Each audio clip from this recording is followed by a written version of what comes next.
If you can't draw a crowd, draw a dick. If you can't draw a crowd, draw a dick.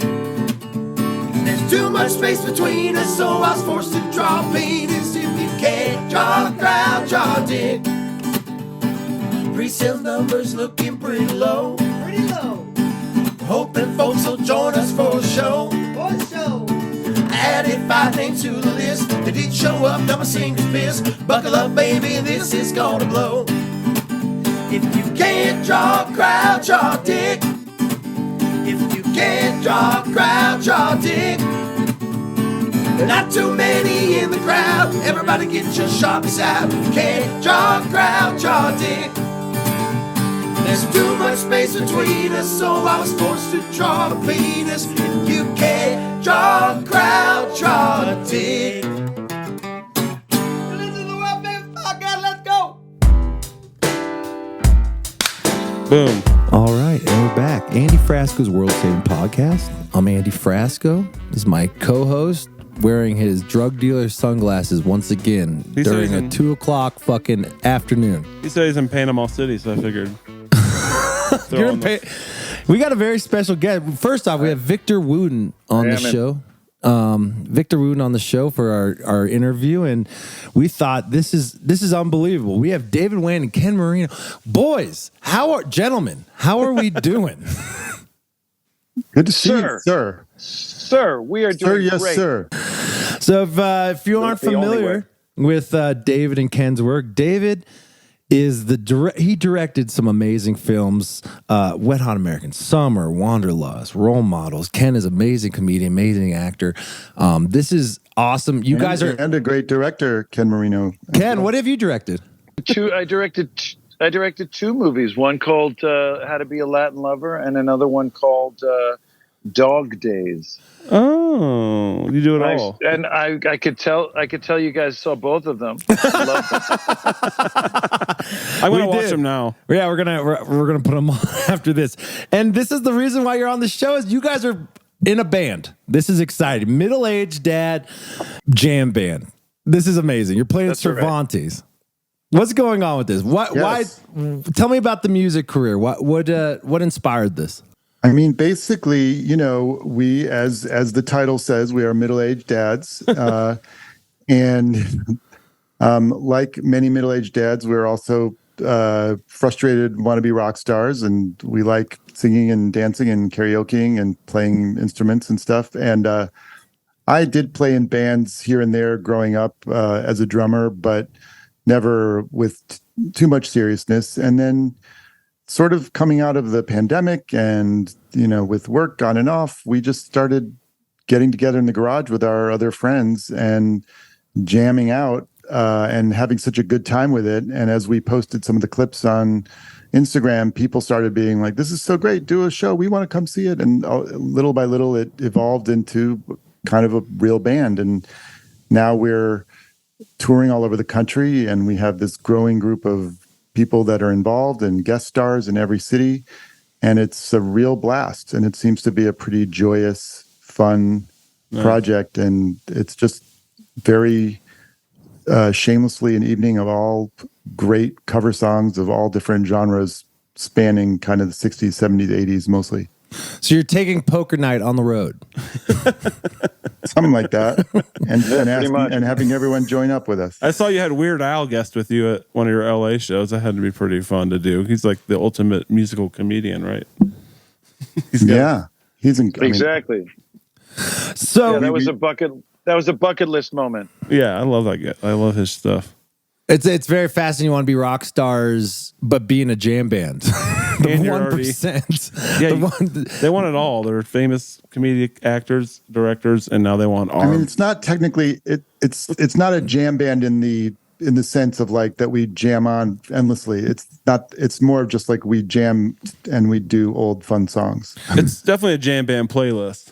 I saw the playlist. It's a lot of great covers. How far are you going with this rock star world? Are you doing cocaine? Are there hookers? Like, what's going on? Are you bringing the whole environment to Cervantes?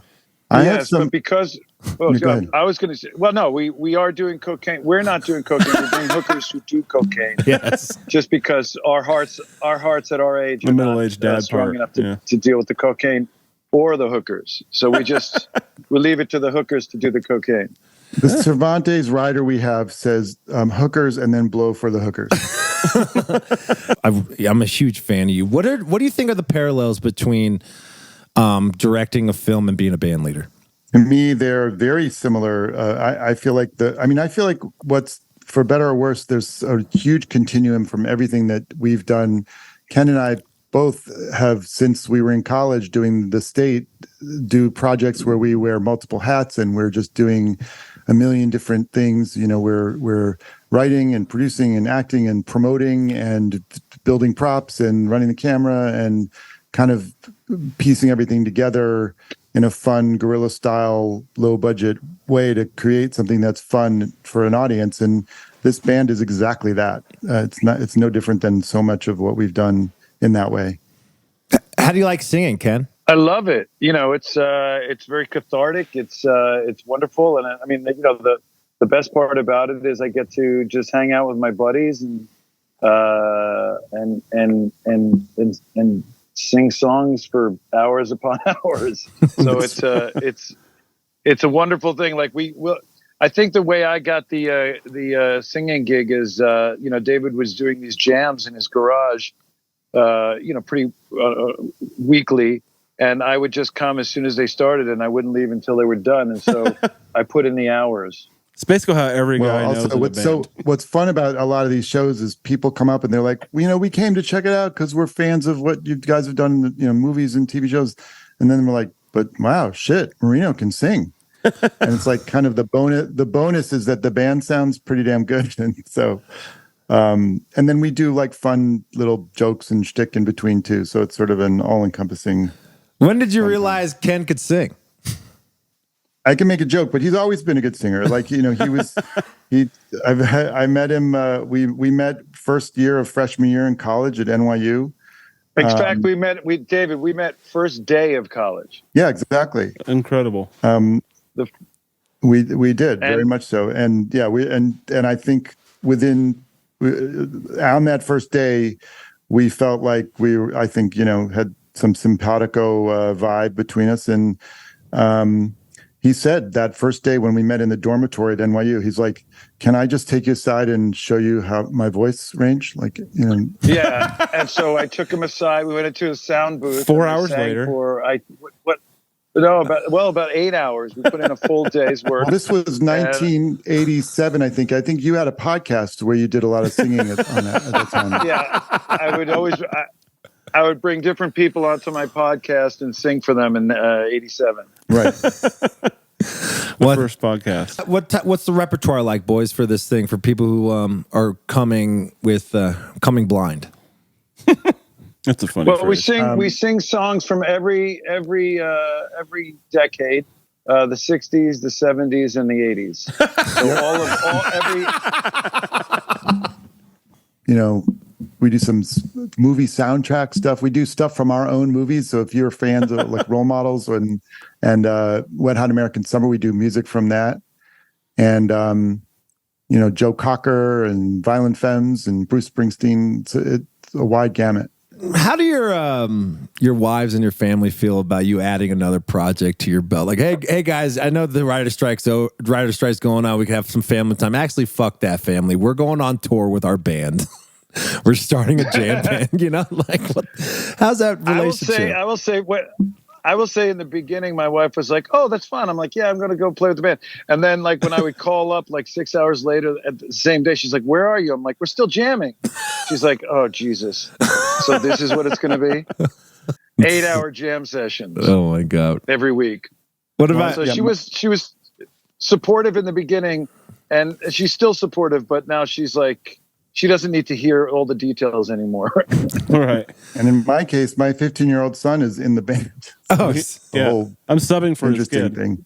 Are there groupies for these shows? Like, what's going on? Like, is it a groupie type of show? Like, you getting pussy on the road? Like, what's going on? They put dad in the title to. Oh yeah, true. Respect. But we have a staffer that I have a staffer that goes through the crowd and sees who the hot women are and taps them on the shoulder and gives them a backstage pass. Oh, nice. And then they do a little lineup, and I pick the one that I want for that evening. Yeah, that's good. That's good. That's The Frasco method. the Frasco man. Just for the record, that was a joke. Yeah. If my wife was listening, and she isn't. Wait. Have you ever tried writing original music? In this band, I'm not interested. I think we're never going to outright, Keith Richards, and so I feel like True. it's so I love diving deep into the great American songbook in a way, and I actually, from a creative point of view, has been so fulfilling to, as this guy who sort of casually played drums during my life, but to like go deep and really learn from the greats by trying to imitate them and understand, and just getting a sense of how much I don't know and how much I can still learn. And in the past couple of years, I've learned so much about drums that I've never realized was there. And it's just endlessly interesting to me and fun. Dave is so good at the drums, and it's so much fun. Like each week he'll come back and break down a song, and really want to kind of nail it exactly how, it's done on the album. And it's just fun to watch how passionate he is about it. Whereas I like to do just my takes on songs, which means I don't want to learn how it's really done. But Ken, you're showing your age. You said album. Now everything's on CD. Oh my God, you're right. Everything's CD now. Yep. You know who else does, who kind of makes things very separate between his music and his comedy is Tim Heidecker. He writes great songs.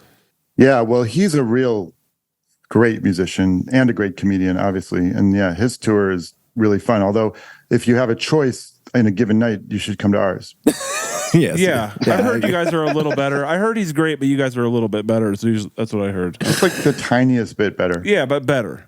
Oh man, well I'm very excited about this. Guys, go check out tomorrow. It's happening. Cervantes, middle-aged dad jam band. I'm excited, and you got Nick Gerlach, the best saxophone player in the city. So he's. I can't wait for that. I got one question not on the music side, but on your other career. How hard is it to stay funny? That is a really good question. I have often thought about that question because you look around at some of your heroes and you're like, oh, they're not funny anymore. So far, I am still so fucking funny. I think this since way back when we were doing the state, our sort of mantra was like, as long as we're making each other laugh, that's all that matters. And then if other people give a shit or think it's funny, great. But so I live by that, which is like, as long as I'm like, having fun with the people around me, my friends, my coworkers, and I'm having a good time and they're laughing and we're all laughing. That's all I care about. And then if it's for anybody else to kind of decide whether we're still funny or not.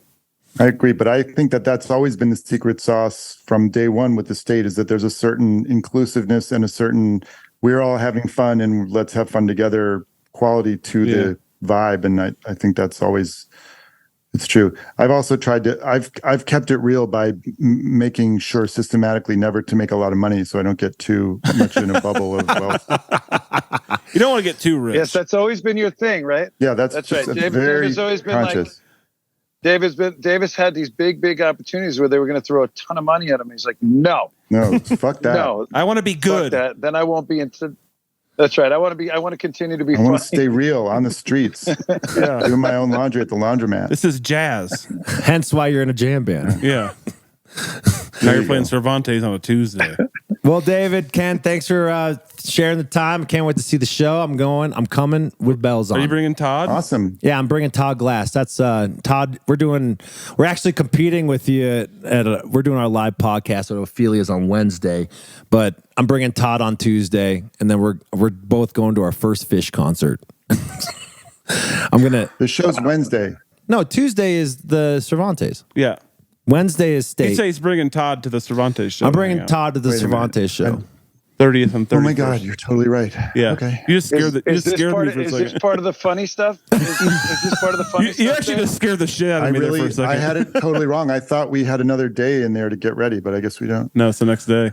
Well, good luck, boys. Go kill All right, them out cool. there, and keep the dream alive. And I can't wait to see what's going on over there. Remember, we take requests. Our mantra in our band is whenever Andee calls, we come. I love it. Well, guys, Always said that. well, guys, enjoy the day. Go keep kicking ass out there, and we'll see you tomorrow. Thanks, guguys. Later. I don't think it's too early for me to say this, but I love you. I love you too. I love you The too. jury's out for me, but yes. Later, guys. Have a good one. All right, Victor Wooten up next. Let's do it. All right, we had so much fun with Ken and Dan opening the show that I forgot to talk about our sponsors. Dialed In Gummies, yes. Look at that sign, baby. Dialed In Gummies, the best edibles in the land. If you're in Denver, Colorado, go grab yourself some Dialed In Gummies. You might as well. I know all these Red Rock shows, especially this is the best time to go to Red Rocks in the fall. Go grab yourself some Dialed In Gummies. And if you want some World Saving Podcast gummies, me and Nick are running separately against each other for the mayor of Indianapolis, baby. Let's go. Frasco's going to win this thing, though. We're going to win it. Team Frasco's going to beat that sarcastic motherfucker's ass. So grab some Dialed In Gummies. And if you want to watch this video, this interview with Victor Wooten is amazing. Go on volume.com and watch it. Look at the intention he has in his eyes. It's so beautiful. You're going to love this interview. Volume.com. If you're a content creator, go get some content in volume.com. Live streams are in right now. We can't just put all our stuff through YouTube thinking you're going to get successful and famous through the black hole that is YouTube. So go out there, put your stuff on volume.com. They are doing a contest. They're giving grants out, people. So if you want to get some grants from Volume, go sign up. And also, if you're just a regular listener, that's totally cool too. They got a bunch of live streams. They got a bunch of live shows. And our podcast is stockpiled over there. So go to volume.com and check it out. Ladies and gentlemen, Chris, we have Victor Wooten on the show. Chris, play some Victor Wooten. God damn. I mean, Flecktones. He's going back on tour with his brothers. We recorded this today and we realized we had to bump this interview up because it is that fucking good. This guy is so optimistic. After I got off this interview, I wanted to jump through a fucking wall. He's the best bass player, I think, on planet Earth. How he talks about music, how his life, how his parents raised him. It's just, this whole interview is awesome. So I think you're going to really love this one. So, ladies and gentlemen, please welcome to the interview hour, Victor Wooten. Wow, here he is, the legend himself, Victor Wooten. How you doing? Appreciate that.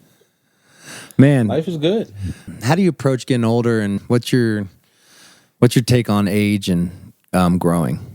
Well, I mean, we're lucky if we're aging. You know, Yeah, it's true. privilege. It's a privilege. It's something we should look forward to, because we all want to do it. You know, a lot of the times we complain about things just because we can. But I do not complain about aging. That's something that I look forward to. And I know how fortunate I am to be able to do it. Not everybody gets this opportunity, so I'm going to take it as best as I can and do the most with it. How do you like get people out of that like daydream of being in their head of when they're like dreading getting older? Do you have like mentors in your life who are dreading getting older and stuff? How do you get them out of that haze and have them actually just live life presently? Sure. Well, for one, I don't take it as it's my role to get them out of it. True. They have to do it. Yeah. And the best way to do it is to live by example. You know, I mean, teach through example. Let people see what you're doing. Let them talk about it. But then offer encouragement. Let them know that that they are people are worthy. You're enough right where you are. And I think that what I do musically is I let people know that the world needs their voice. Mm-hmm. You know, a lot of people just don't. A lot of people, not everybody, but a lot of people don't feel like they have anything to offer. And they feel like, a lot of times we compare ourselves to other people, so a lot of us don't feel worthy. And I like to let people know, at least when I'm teaching, when I'm in that role at a college or at my own camps or even with my kids, is that you have something that the rest of the world doesn't have. Yeah. You have the only fingerprint in the world that's in the not more than the world, in the history of the world. Yeah. In the history of humans, your fingerprint has never been here, which means you have something that no one else has.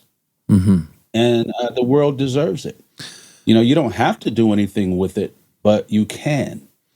So I just my main thing is to help people, not make people, but to help people know that they are worthy and they have something to offer the world. Is it hard to teach people this philosophy when, society always tells you that you're just a number? It depends on the person. Yeah. I just do what I think is right for each situation. But in the same way, if you cook dinner, you can't force a person to eat it. Yeah. It's up to them. yeah, you're right. You're right. You can cook the best meal, but it's not up to you whether they eat it or not. So I can give advice. I give what I think is good advice, but it's up to the person to take it, and even if they take it, to do something with it. Yeah. But it also doesn't mean that the advice I give is good for everybody. So I have to be aware of that also. I have to try to meet people where they are. Yeah, it's like, is it harder to give knowledge to your kids versus your students? Well, the thing with my kids, I'm with them every day, at least when they're growing up, so I can take my time. Right. Right. A lot of the times when I have a student, that may be the only day that I see them.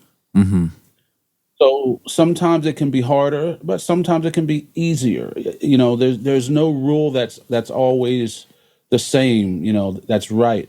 But with my kids, I know them inside and out, even though they're individuals, and I have time to spend with them. But I also know that, like right now, they're going to be off on their own. Right. So as my mom always said, my mom would say, you'll either raise your kids or wish you had. And so my wife and I did our best to get it right while we had them, because now all of our kids, all 4 of them, are out of the house. Wow. And nowadays they'll probably only come back to visit. Yeah. So really on their own. They're adults. The youngest is 18. The oldest is 25. They're on their own doing their lives. And hopefully us parents did a good job starting them on the right road. What was your relationship like with your parents? Was it good, or was it like what you learned from how they taught you to how you could be a better parent for your kids? Well, all of the above. Yeah. Parents, good parents, want you to be more than them. But my mom, I can't imagine a better parent, teacher than my mom. Really? Just unbelievable. And because I was the youngest, I didn't really get to see her raising kids. But now that I'm a parent, I can look back and really recognize so many of the things that my mom and dad did for us 5 boys. And there were many of the things I just thought that's what they're supposed to do. That's what parents do, because I was used to them doing it. Now that I'm a dad, I realize, wow, they went way beyond what they had to do to make it easier for us. And so I've learned a whole lot from that. But I was lucky enough to have just 2 of the best parents. And I like to say that I had 4 extra parents in my brothers, because I have 4 older brothers. Right. Yeah, that's the thing. Like, what was that relationship like? Because you guys all played music. Most of you played music, or did everyone play music? Everyone. So was there like a competitive nature? Was like, I'm gonna be better than your ass? Or was it more like everyone was helping each other grow? Because your dad is like, he was part of the Air Force, right? So discipline was very part of your family. So like, how was that? It's like, I think of it like a running back, like handing that knowledge off to the kids. Then the kids could do whatever the hell they want with it. So like, did you guys like beat each other's ass, or like what was going on over there? That's what a lot of people think, because that seems to be the norm. Right. Right. You're 5 boys, you fight. People say you're the youngest, you got picked on, you never got to eat food, you know. Yeah. But no, it was never like that. So cool. So you got to think of it this way, and you think of it like this. My dad was one of 14 kids. Holy shit! Really? My mom was one of 13. The Air Force Okay. was not a big change for him, I guess. No, but you got to think of what it was like for people of color in the 30s and Right. 40s, Right. 50s. Okay, you're all living, all 14 of my dad's family, all 13, living in the same house, you know, 1 or 2 rooms. You can't fight each other. No. Right. When the whole world seems to be fighting you. Right. Right. Right? My dad is in the military fighting for a country that wasn't fighting for him. Yeah. So fighting your siblings, what sense does that make? Right. And for whatever reason, it seems to be the norm. Right. That wasn't the norm that I grew up in. Did he teach you that, or how did you guys, or did it was just always implanted in you? It was always implanted. It's sort of like you speak English, but no one taught you. Right. You just grew up around it. Right. So you learned it. So no one had to sit me down and say, hey, we don't fight, blah, blah, blah. No, it's just the way it was. Right. Right. So we grew up with that mentality. Now, my dad knew how to fight. He was in the army. He was in the Korean War. Right. He was good at it, but he didn't let us do it. Uh-huh. He made sure that we did not have to go the military route. Yeah. Not that the military route is bad. I think we need it, and there's a place for it. Sure. But it wasn't for us 5 boys. So when my older brothers found music, my parents made sure that they were able to keep music in their lives. So I like to say my older brothers, instead of beating me up, they held me up. Yeah. And they're still doing that today. Who's your biggest role model as a brother? As a brother, they all are for different reasons, but I usually talk about Reggie because most people know me as a musician, and it was my oldest brother, Reggie, who started teaching me when I was very young. My earliest memories was being about 2 years old when he was teaching me. But when I was 5 years old, we were opening for War, Curtis Mayfield. We did Curtis Mayfield's Superfly tour and all of that. So I owe a lot. I owe it to all my brothers, but it was really Reggie who hands-on taught me to play and taught my 3-year-old, my brother who's 3 years older than me, Joseph. Yeah. He also taught Joseph how to play. So think about this. When I'm 2, Joseph is 5. Wow. Our teacher, Reggie, was only 10. Oh my God. My oldest brother's only 8 years older than me. And so by the time I'm 5, we're doing major concerts and tours. So who raised that? you? Like, if your dad was always, working in the Air Force, like, who raised you through these tours and stuff? Our parents. By the time I came along, my dad was about to retire. Uh-huh. So we did not do a gig without both parents there. Oh, wow. Wow. Do you think They there were was always there. there Yeah. like an advantage to having like a 10-year-old teach you when you're a kid? Like maybe the message coming from another kid is received better in a way? Or is it because your I brother? didn't know anything else. Yeah. That's all I knew. See, when I was 2, when I was 5, I thought Reggie was a grown man. That's true. That's so true. I didn't even think about it 8 that years way. old, I mean, know? shit. I mean, He might as well have a mortgage. I knew he wasn't, he wasn't my dad. He wasn't as Right. old as my dad, but I didn't know he was 8 years older Right. than me. Yeah. And when you're 2 and your brother's 10, he's a grown man. Yeah, you might as well be 30. Yeah. Right. So I can look back on it now, but when I look back on it now, I realize how much of a genius Reggie was. Right. Yeah. Think about it. A 10-year-old boy has 4 younger brothers. Okay. He's not beating them up. No. Okay. He has the love, the empathy, the care, the know-how, the patience Right. to teach his little brothers. Right. And they all turned out really, really good. Absolutely. Yeah. To me, that's how families are supposed to be. And in my parents' era, that's how that's how families had to be to survive. Yeah. Again, could not compete with each other when you're already competing with the rest of the world. So we were a family unit, and we're still that same unit. I might clap to that. I want to go watch Victor, you're the man, dude. I want to go see You're the you man.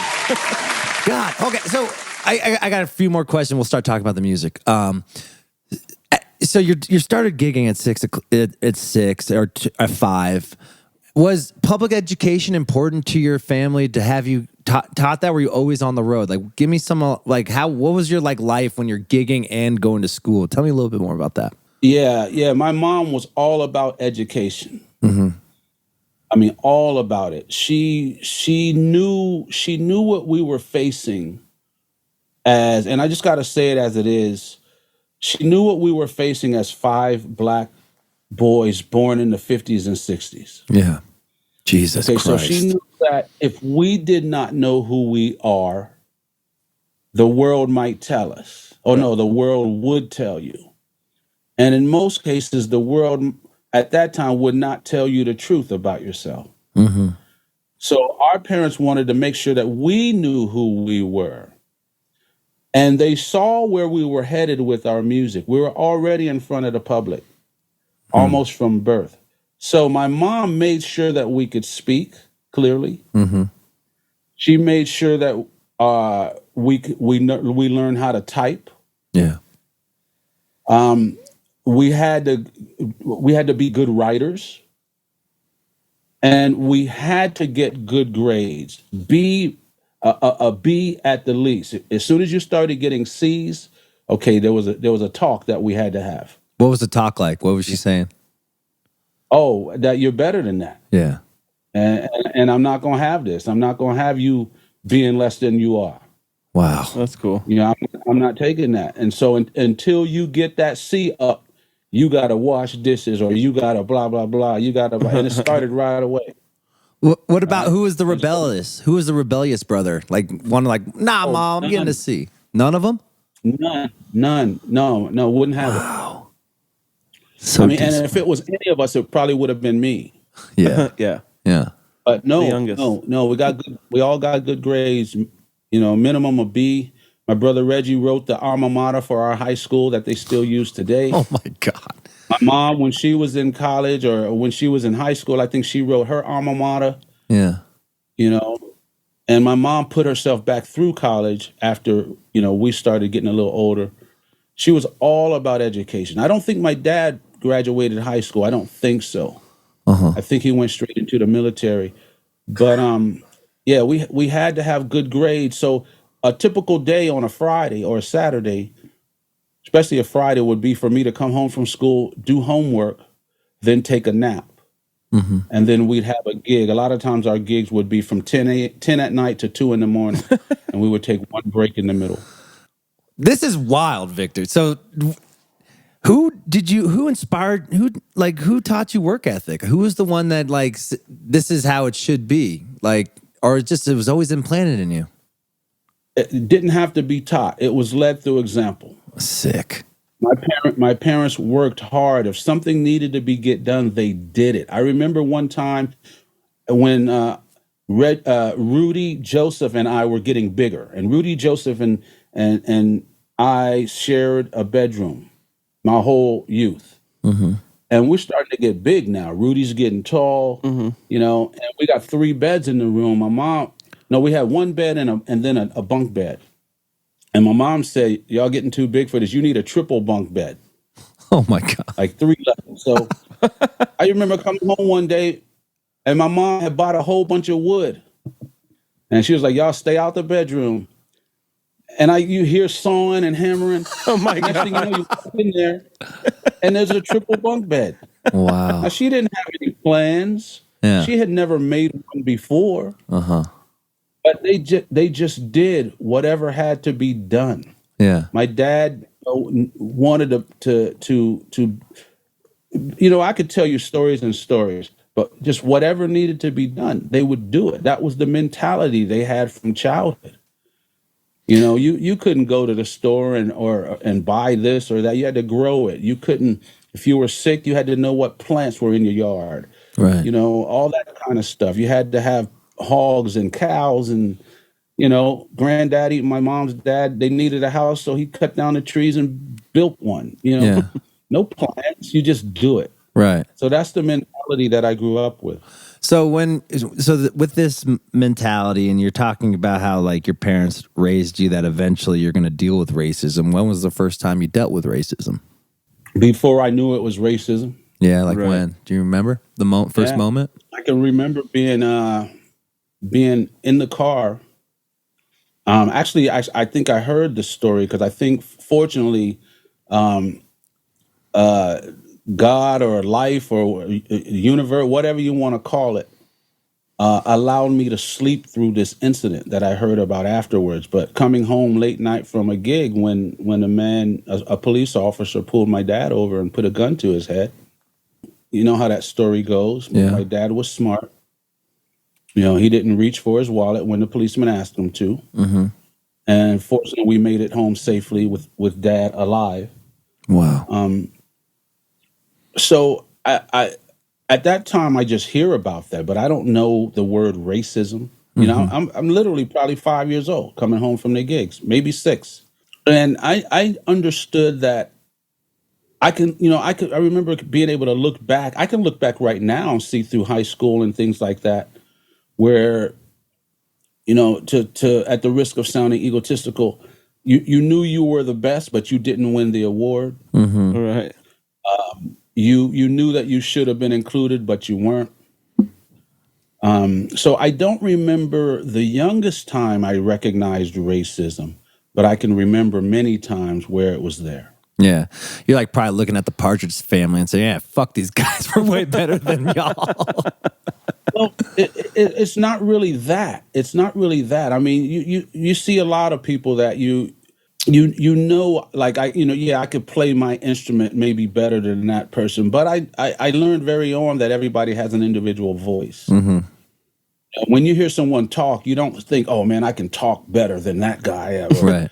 You know, only when you learn a craft that you're not that good at that you start comparing yourself to other people. Yeah. Talking is natural. For us, music was natural, and we didn't look at it as a competition. But what those shows like the Partridge Family, and all those shows, what it did is it gave you, I don't know if you want to call it hope, but we wanted to live in a neighborhood like that. Right. We wanted to be able to walk down the streets as freely as that. You know, we wanted that kind of much food on the table. We wanted, you know, it was like a higher standard that you kind of in the back of your mind dream for. Mm-hmm. You know, so that I think even probably for a lot of us kids of color in those days, seeing some of those shows gave us hope, because the black TV shows, when they first started happening, it didn't show black people that way. You got you know, like Fred Right. Sanford, Sanford and Sons. Yeah. or Good Times. The Jeffersons, finally, we're moving on up. They're Right. living in a penthouse. Jeffersons, they got to wear suits. Yeah. You know, so this was rare. It wasn't until the Huxtables with Bill Cosby that all of a sudden, wow, we can be a doctor, we can have a nice family, drive a nice car. You know, so we watched those shows as kids, and I remember many of them. I loved them. You know, Andy Griffith, I Love Lucy, I Dream of Jeannie. You know, I loved all those shows. But I think in the back of our mind, there was a kind of a hope and a wish that we could live like that also. Yeah. And how hard was it to stay optimistic and have this idea of hope when you're dealing with all that stuff in the 60s? Yeah, well, I mean, again, for me, I'm the youngest, so a lot of what I was dealing with was just the way it was. Right. You know, it wasn't as bad as it might seem, because it's just what was. I didn't know we were poor. Mm-hmm. We were poor, but I didn't really know until I got older and started to look back and say, oh, wow. Yeah. You know, that's why Mom wouldn't allow us boys to open the refrigerator without asking. because she didn't want us to see that there was nothing in there. Right, right. God, your Different mom's a things like saint. that. Your mom is a saint. Yeah. Oh yeah, absolutely. Mom and dad. So a lot of the things I look back now on, now that I can sit, this room right here is full of music gear, in my house in the woods, log cabin in the woods. This is what my parents were striving for. They knew they wouldn't have it, Yeah. but wanted their kids to grow up and be better than have it better than what they had. And I'm trying to do the same for my kids, but sometimes in the risk of giving your kids and making sure they have everything they need, in many cases they don't learn how to work hard for it. Right. Right. And so to me, that's the real balance with my own kids, is making it easy for them, but still wanting them to know hard work, hard balance. What you're saying. Well, I was just going to say to your question, staying optimistic, my main optimistic thing, I didn't even know what the word meant, and I didn't look at it as I'm optimist right now, but my hope our whole lives was for the 5 boys to continue the Wooten Brothers band. Yeah. And that was going to be our claim to fame or whatever. We never could imagine not doing that. Yeah. Until, when I was maybe 11th grade or 12th grade, with a bad record deal, when it started, for the first time in my life, the 5 of us weren't playing together all the time. Yeah. Because of a bad record deal we did with Arista Records. Yeah, and explain that because you hear these horror stories of these bad record deals through like George Porter and whatnot. Did you have the knowledge of the music industry, or were you just a musician and that's why you think you got fucked on this deal? We were just young musicians, like a lot of people who get bad deals and don't know it. You just sign something. Fortunately, to encapsulate the whole story, fortunately, we went in with no money and we left with no money. Right. And that was pretty much all we lost, physically. But what it did cause us to happen was the 5 boys, for the first time in our lives, weren't playing exclusively together. Right. What ended up happening is that the short story is we signed to a production deal with a great famous producer in the 80s.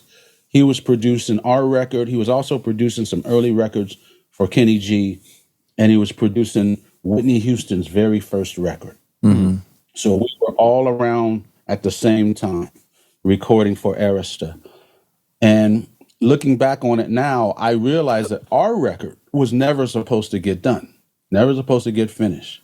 It was a way for the producer to prolong over years our recording process while he was milking our budget, Right. and taking and buying houses and cars and building a studio in his new estate in Connecticut and all this stuff. We've got not even 4 songs done, but we find out that we're over budget and we got to go back to the record label and get more money. He's just We're like, invoicing the hours. Yeah. Where's our money? Right. Right. Then when did you start realizing you were getting screwed? How long did it take until you started realizing you were getting screwed? I'm going to guess a good year and a half or so.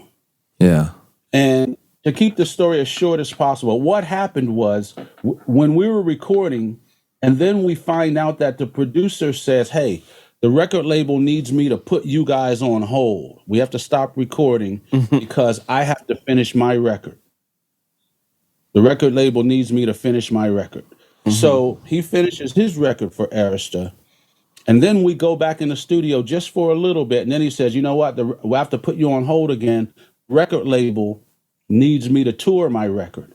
Oh, Jesus. We go home, but 2 of my brothers are on tour with the artists. So 2 are traveling around the world, and we're happy for them. They're learning some amazing things, but 3 of us are back at home in Virginia with no band to play with. So we have to find other things to do.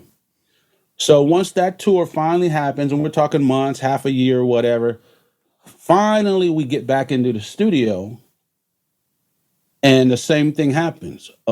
We don't even have 4 tunes done, but the guy says, okay, you know what? The record label needs me to start my record again. I have to put you guys on hold. So we go on hold. We're back home again. But two of my brothers are doing some recording with them. Two of my brothers are actually on Whitney Houston's first record because it was all happening at the same time. So my two brothers that are up there, they're starting to catch on now. And they say, okay, our record's on hold and we're here recording his record. They say, if we get put on hold again because now he's got to go on tour, we're just going to disappear. We're going to know something's up. And so that's what ended up happening. After we got put on hold so he could record his record, then later on in the year, he's like, okay, I got to put you guys on hold because, the record label wants me to tour. So my two brothers that were up there, we all knew by that time, okay, this is a pattern. And they just got up early one morning, back when you can get a flight, really easy and at the cheap. desk, They just flew home. Yeah. They just flew home and didn't tell anybody. Wow. Didn't tell anyone in New York. They just disappeared. Did you have a manager? No. Just your parents. Oh, right. Right, just our parents. So in the end, we had done some stuff with the great singer Stephanie Mills before all of this. And this big time producer was Stephanie Mills' keyboard player. That's how we met him. But we ended up getting some help from Stephanie Mills' brother, who was managing her at the time. And we told him what's going on. He knew the producer, and they helped us get that record done and get out of that deal. Right. So we were able to get some help. Overall, we didn't lose anything except the fact that the five of us weren't playing together, which was huge.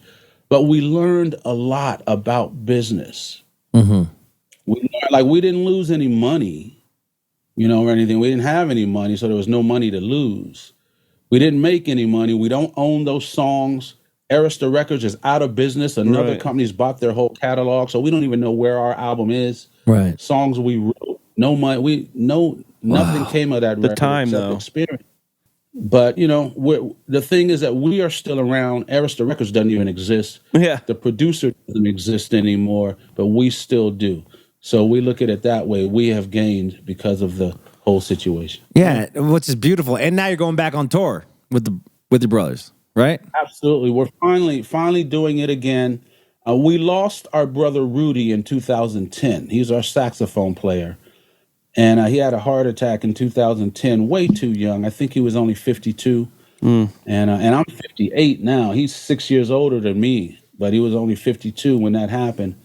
And it was a sad time, but the four of us aren't stopping. And and you probably know I met this banjo player named Bela Fleck. Yeah, no. Oh, yeah. Played with him for well over 30 years. Heard of him. With my brother Roy, Future Man.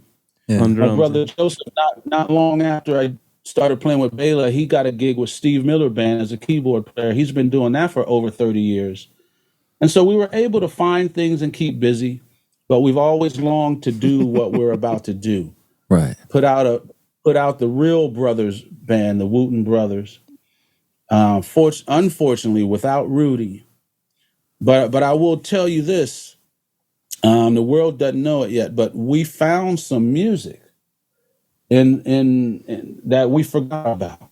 It's a very amazing story how we found this music. Tell us. But there's a couple albums worth of music that have Rudy on it, recorded in the late 70s and early 80s. Two whole different projects that people are going to get to hear in the near future. So we're going to be that's cool. releasing new music and old music. Yeah. And it's going to blow your... I can't wait. What about re-listen, like when you first saw those tapes, like re-listen to it, like did you ever were any of them like cringeworthy? Like you're like, oh, No. everything was great. Everything. It's like, I've been a great. badass Everything forever. is great. I mean, because that's hopefully we're better musicians now, but we were so good at that time. I think I'm just being honest. I was maybe in the 7th or 8th grade. We were all teenagers, and it's so good, and mainly because we really get to hear Rudy, who was playing running lines with two saxes and harmonies and unisons, and just amazing. And it was such a shock to find this stuff that we had forgotten about. Yeah. And so excited about the old stuff and the new stuff. Do you think if that whole debacle with the record label didn't go down, do you think you would have never met Fleck? And do you think you guys would still been the Wooten brothers now? It's hard to say, what if? Yeah. You never know how life is going to work things out.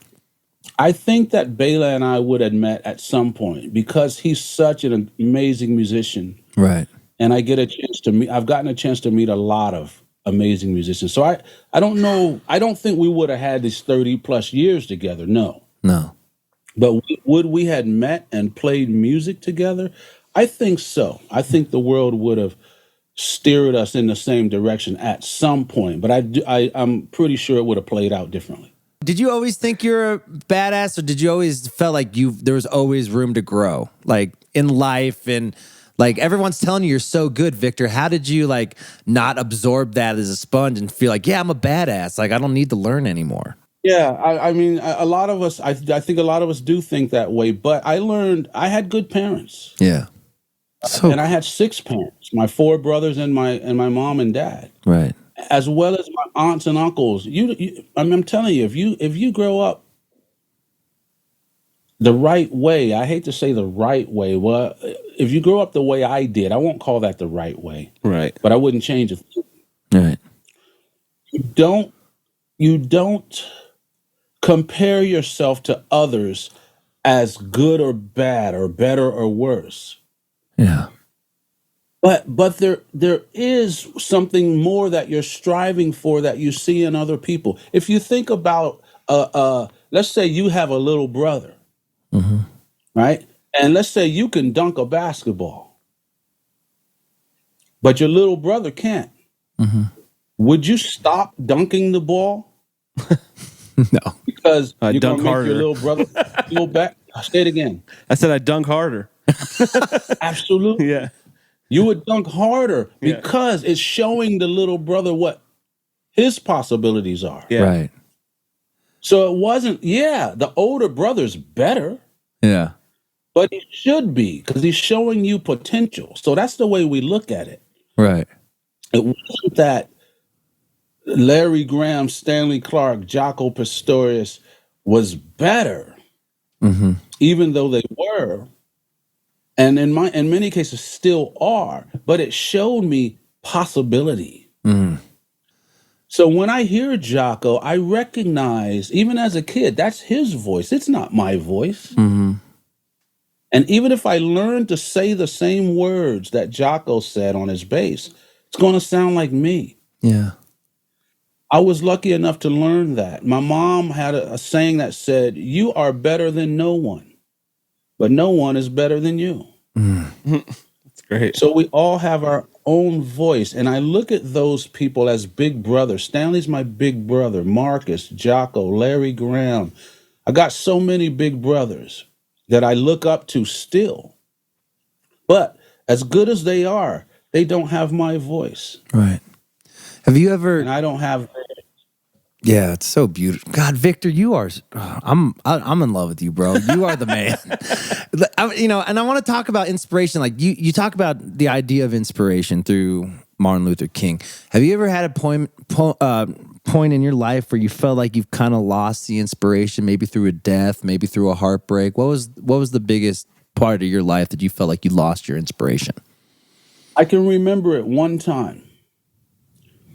And I'm very lucky that I can only remember one. Because I always knew that life was bigger than where my mind was at that moment. Life, music is one of my good friends, Anthony Wellington, in talking about music, and I'm going to equate it to life also. But he said, learning music is like counting to infinity. So says it doesn't matter how far you count, you never get any closer to the end. Yeah. But to add to that, you do get further from the beginning. And that's a cool thing. You can look back and see how far you've come, but you can never see how far you're going to go. Yeah. So I've always been optimistic. I always knew there was more than where I was, but where I wanted to go never diminished where I was. Right? I don't look down on myself right now because I'm not there. I use where I am now to get there. But I do remember one time, and it was right around that record label time, where the five of us are not playing together. I don't see it's probably my first time realizing, okay, my career now may not be the Five Brothers. Yeah. You know, and I'm living at home. I'm either 11th or 12th grade, or maybe even graduated by now. I don't remember. I'm living at home with my parents. I'm not contributing money-wise, and there's no gigs. And I can remember feeling really, really down. And a good friend of mine had gotten a job at some big department store where he could unload trucks. They drive in a bunch of refrigerators or whatever, and he would help unload the box. And I'm like, you know, I'm strong. I can go do that. It's not what I want to do. So I start walking up to the store to get an application. And I can remember the corner I was at. I can remember the two streets, and I can see exactly where I was. And I'm waiting to cross the street, and a public bus stops and then goes by. A city bus where people get on, you know, to catch a ride. Right. And in the back of that bus, there was a white man in a white shirt with black hair. As the bus went by, waved at me, just as the bus went by. And that's all it was. He waved at me. My bus was going from my right to the left. And I say that's what it was, all it was, but it wasn't all it was. Something about that wave reached deep inside of me. I don't know why or what it was. I'm just glad it was. Mm-hmm. And it changed my whole inside. And I don't know if I did it physically or not, but my whole being stood up straighter. And I felt stronger. And I knew that there was something more than where my attitude was at that moment. Mm-hmm. And I felt good. And I turned around and went back home. Yeah. And I haven't felt that way since. That's So I can't tell you what it was. All I can tell you is what it did for me. And so I will never hesitate to wave at someone yeah. or say something kind, because you never know what it's going to do. Yeah. But it totally changed my whole life at that moment. And I literally attribute a part of where I am today because of that one wave. It's crazy. That is unbelievable. And you think that's because of being present, not being internal with your thought of going through that darkness of going through You know what? whatever you're going through in the record label part? Andee, I take zero credit for whatever happened today. So crazy. I take zero credit for it. Wow. You know, that it was like, I don't know what it was. You know, we talk about angels, we talk about, you know, all this kind. I don't know who that was. I don't know if that person knows who he was. I don't know if that person was really there. Who knows? Right. All I know is what happened to me. And I do maybe take credit for turning around and walking back home. right. Maybe, but I don't know if I even thought about that. I don't remember that. I just remember the feeling of being lifted up from someone waving at me Yeah. who I didn't know. Yeah.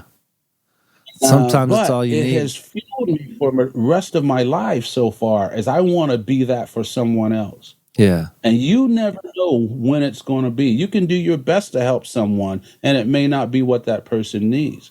Right. But you might just wave at a stranger, and all of a sudden, boom, their life has changed. You know, my I'm What if he was my guy. What if he was waving at someone behind him?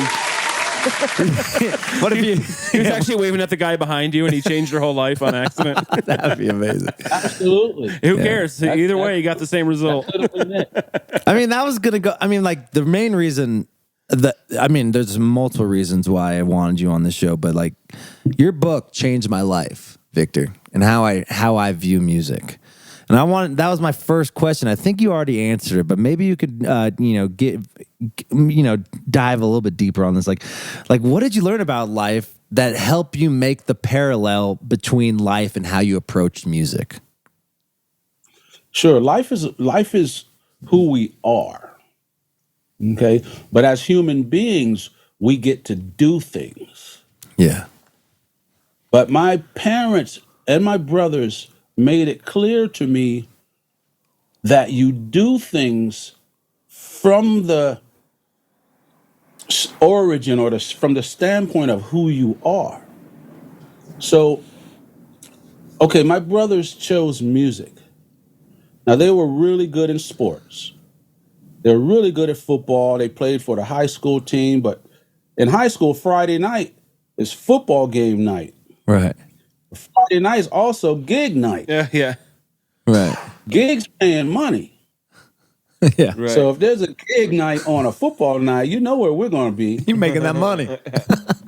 Exactly. But mom realized, okay, you three boys, my Reggie, Roy, and Rudy, you're hurting your football team because three of the best players aren't there. So you got to make a choice. It's going to either be sports or music. And they chose music. Now, our parents now, understand this. Our parents, as both parents, mom was just more vocal about it. They didn't care what we did. Not first. They cared about who we were as people. Because if they knew that if they could cultivate 5 good boys, 5 good humans, it wouldn't matter what we did. Whatever field we chose, it would be done from the standpoint of a good human being. Yeah. So that was first. So we could have chose anything. Sports. I loved magic. I wanted to be in a circus as a kid. All of that. I've seen you Didn't levitate, matter what actually. we did. Can you still levitate?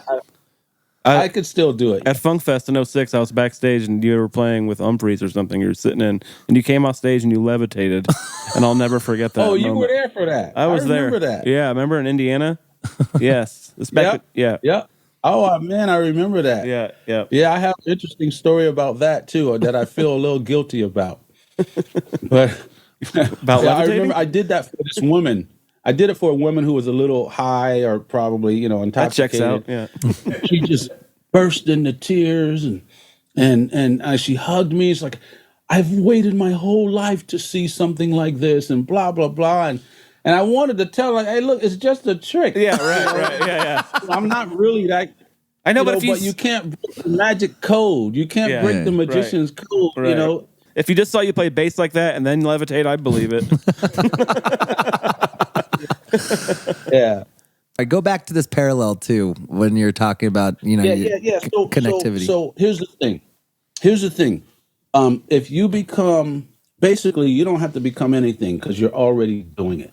You're going to do what you do from the place of where you are in life. Yeah. That's why they say when it rains, it pours. If you're having a bad day, you're going to see everything bad and everything's going to be bad because that's where you are Right. in your mentality, right? If you have a camera with a dirty lens, it's going to take dirty pictures.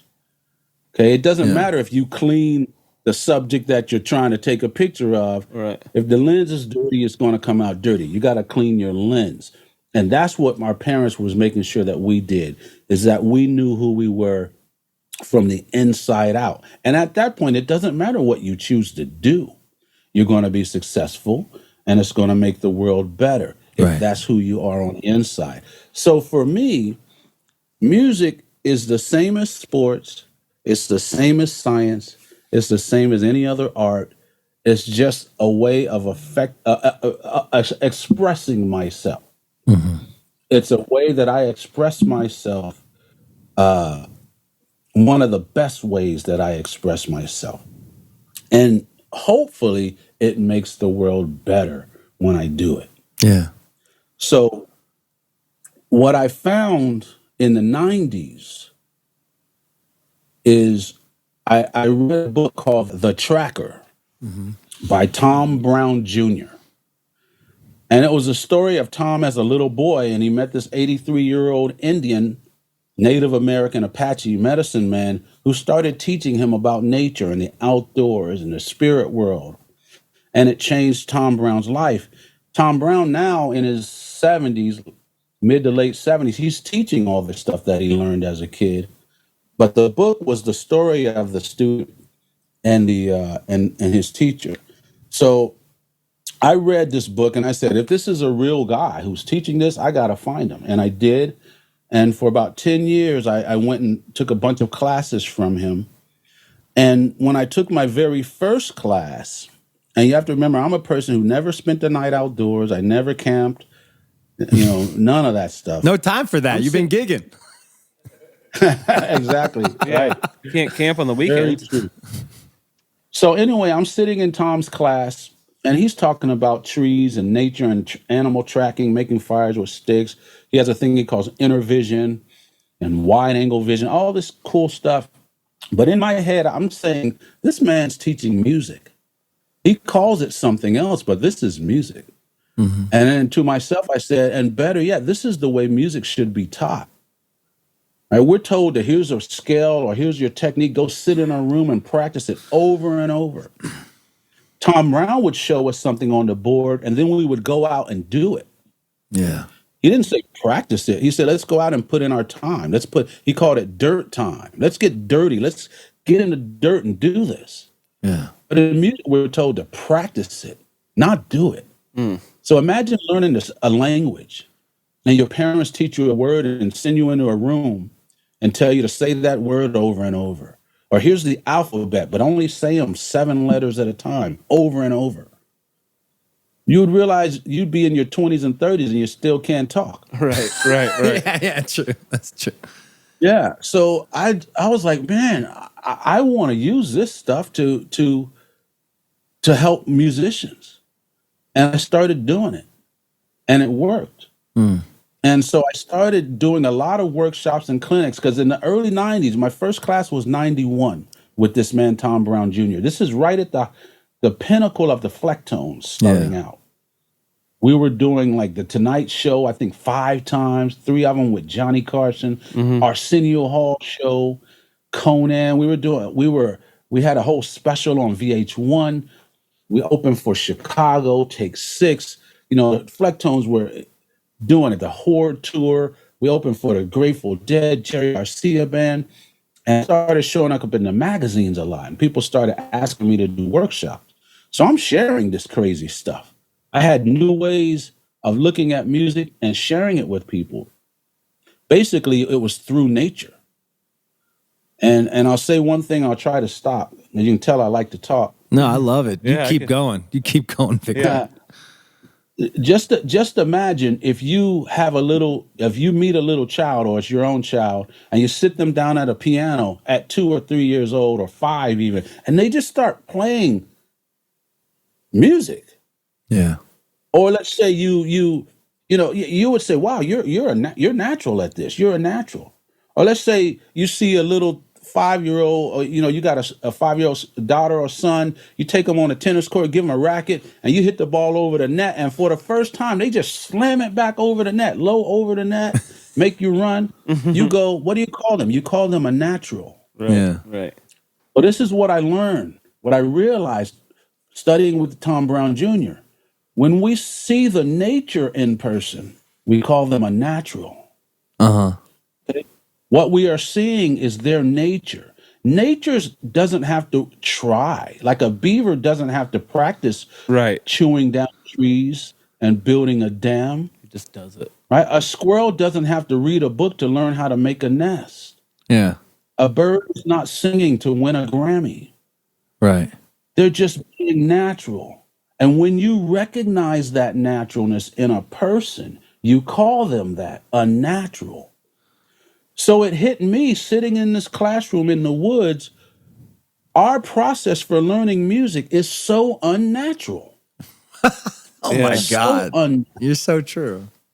right? And that's why, for 80% of the people who start quit.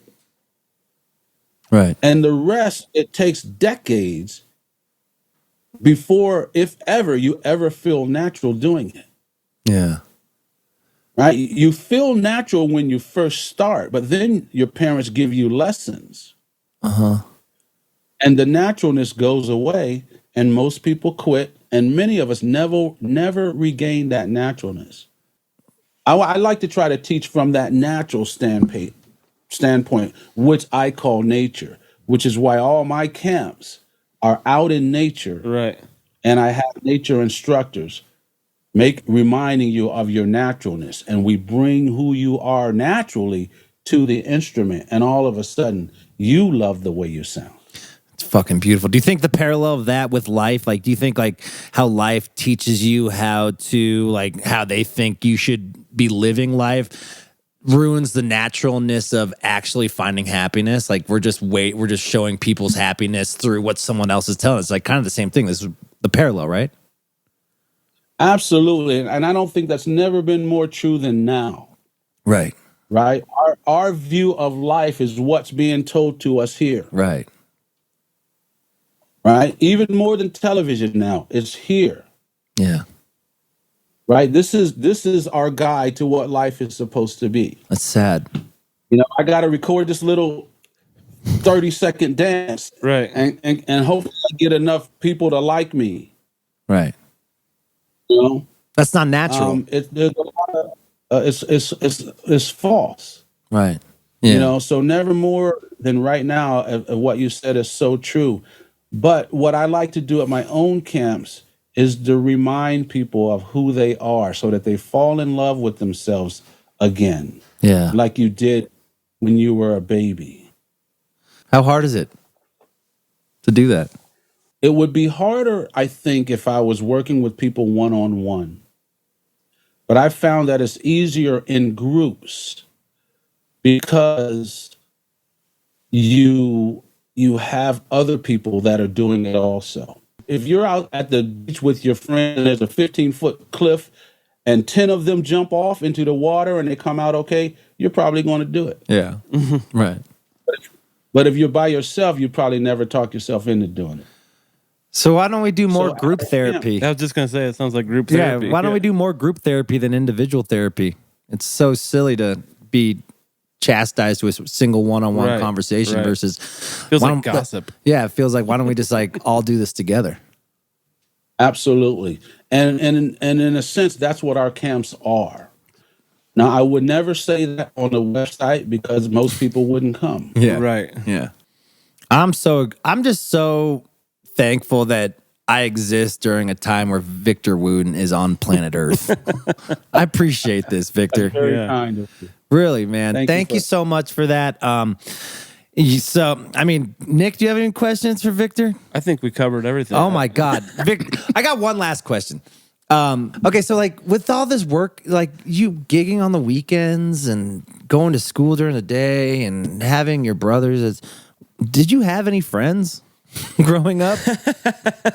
Did you did you learn how to be intimate with people and stuff? It seems like you're just always working on stuff with your family, like being with your family. Like how'd you meet your wife? Like how'd you meet your wife? Yeah, that's a good question. All good questions. It would seem like that, but a day is long.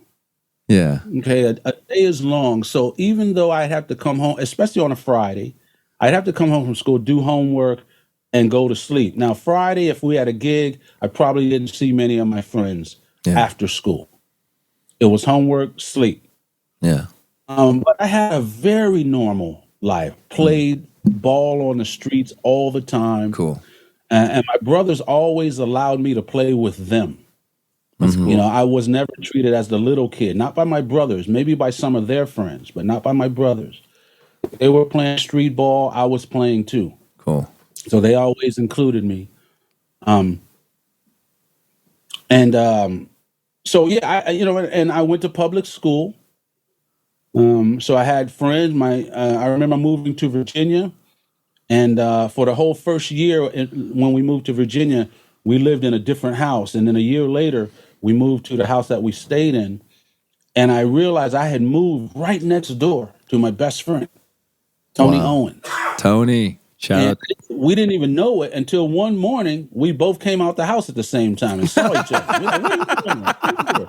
You Tony? And we both jumped up in the air. Yeah. So and I still keep in touch with a lot of my best friends. You know, I had young girlfriends and the whole bit. I was a regular kid. Cool. That's cool. But my upbringing, I realized what was happening in the house was a lot different than most people. Man, this is unbelievable. I want to go shed now. Yeah, I'm ready to jump through a wall right now, Victor. You are pumping me up right now. I'm ready bud. to get my horn out. Victor Wooten, this has been so inspiring. Thank you so much for being on the show. I know Nick is a big fan of you, and I'm a big fan of you. And I always end this podcast normally with this one last thing, and it's what do you want to be remembered by when it's all said and done?